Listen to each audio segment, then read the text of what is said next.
بچه‌ها ما اومدیم که گرانی رو براتون توصیف کنیم و رازهای پنهانی رو برای شما بگوییم. گرانی یک خیلی خیلی خیلی رازهای داره که میخوایم براتون اجرا کنیم.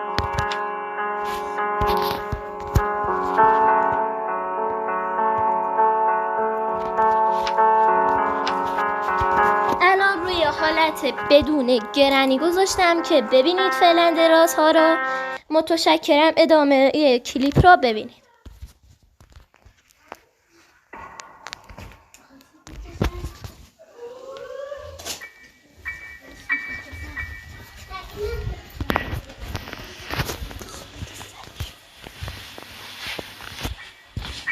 روز اول. این کتاب مادر بزرگه، یعنی مادر گرانی.